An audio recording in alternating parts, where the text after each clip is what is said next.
Travis, welcome. Thank you for your time. Thanks for coming.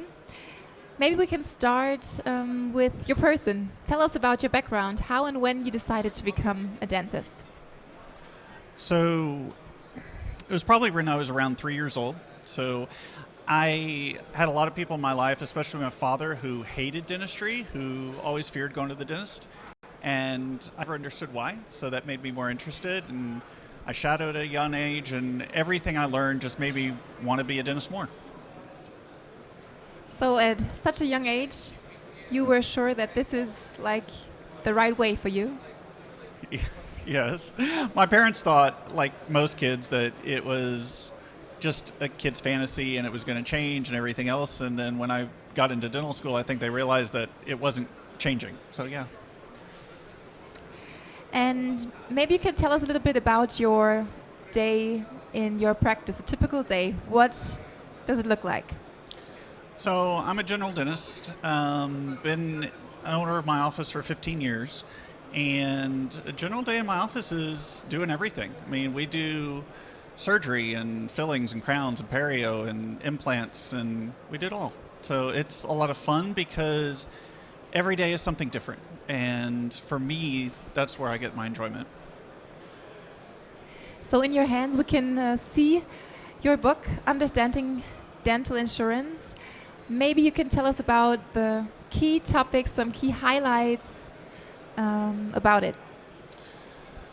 So we spend 4 years learning how to do dentistry, but we spend almost no time learning how to get paid to do dentistry. And dental insurance is, even if you're in network or out of network, our patients all have insurance.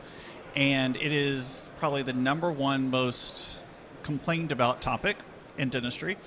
And so it was also the thing that irritated me the most.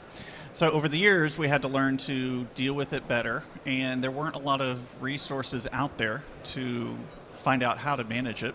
And so we did a lot of research, and we put it all together in ways that make it easier for the dentist and the team to be able to manage your insurance and get paid for all the hard work that you're doing already.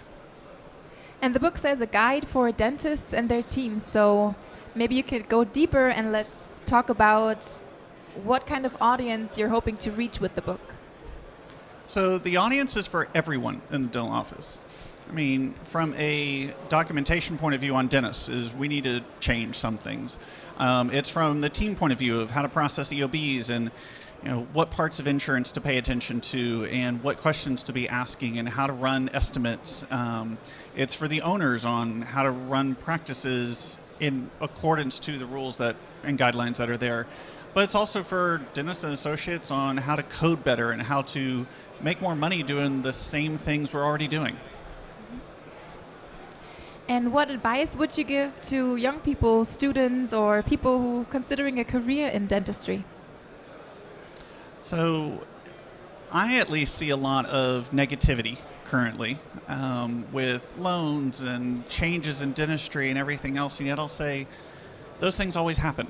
And if dentistry is the career you want, I still love it. And there's not many careers, I would say, that we truly get to say we get to help people and make money doing it. So for me, I think it's still the best career ever. Now, if any career you go into, if you want to be the average, then you're going to struggle because, yeah, we have some challenges. But if you want to be better and do better, I still think it's the best career ever. That sounds very passionate. Thank you for your time, Travis. Thanks for having you on the booth of Edra Publishing, and I wish you all the best. Okay, thank you very much.